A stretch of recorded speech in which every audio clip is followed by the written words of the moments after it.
everyone, it's Justin again. Welcome back to Mia Space. Our mission has been going well so far, but our ship took some damage flying through this asteroid field. We've been replacing some exterior panels on the ship, and now we need to update our inventory. Our system shows that the combined weight of all the panels left in storage is 98.4 pounds. Each panel weighs the same, 4.1 pounds. So, how many panels are still available to use? Let's figure it out.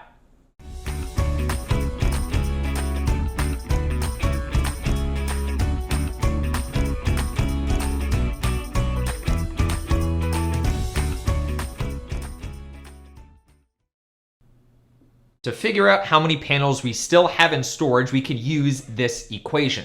4.1x equals 98.4. What does each part of this equation represent? Well, because all the panels weigh the same, we can multiply the weight of one panel by however many panels we have to get the total weight of all of them together.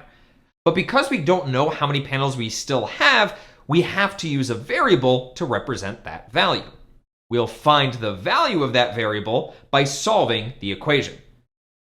Actually, now that I think about it, we've learned a lot about solving equations and using inverse operations already. Why don't you give it a try? You can always go back to the lesson titled Solving One-Step Equations Part 1 to refresh your memory. And remember, you can check your answer by substituting your solution back into the original equation and seeing if it keeps the equation true and balanced. Pause here and come back when you have a solution.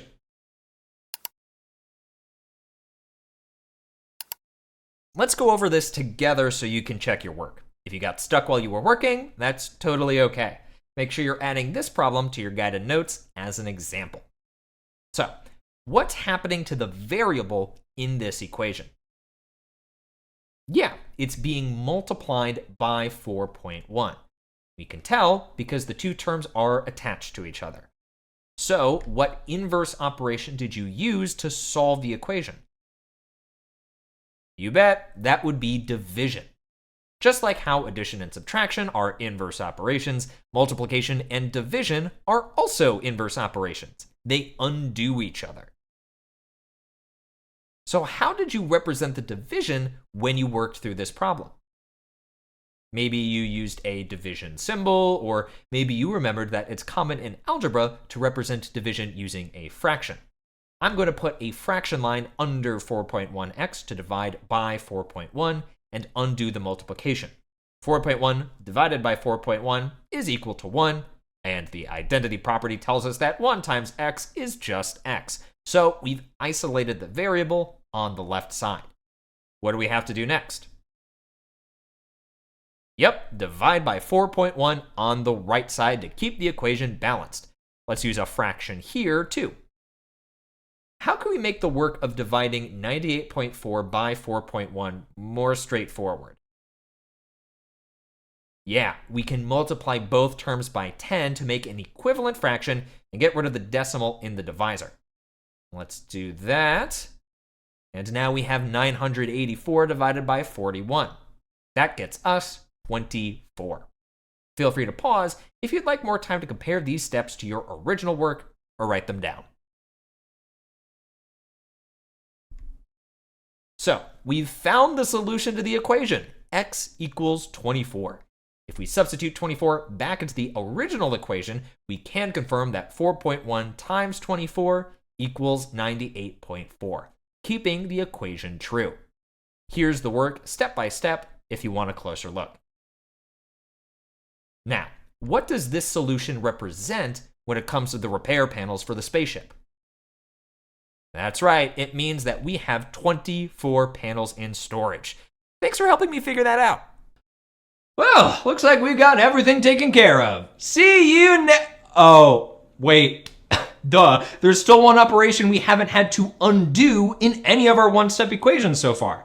We gotta make sure we can tackle all sorts of problems thrown our way, so I've got another equation for you. What's different about this one? Yeah, this equation uses division. So what would the inverse operation be? You got it, multiplication. Pause here while you solve this equation.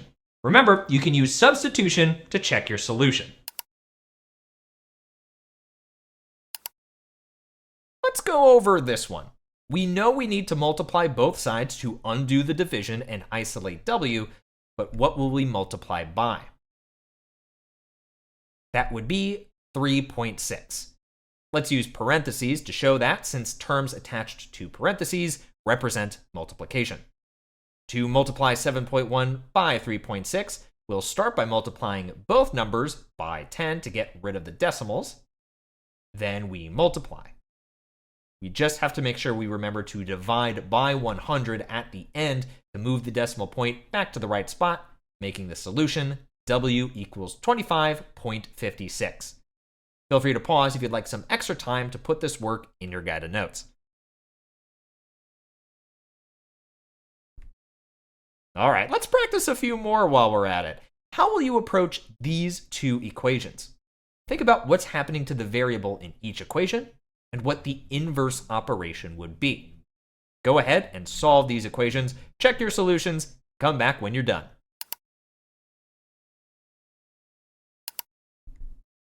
In the first equation, we'd have to divide by 8 to undo 8 times z.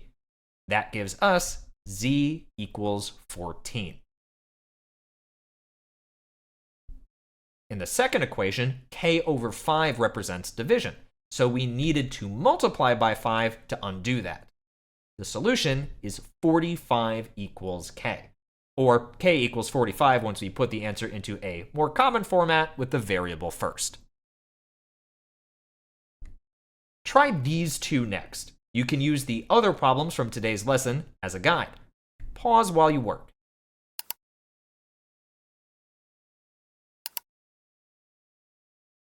Okay, looking at the third equation, I see that b is being multiplied by 3.2.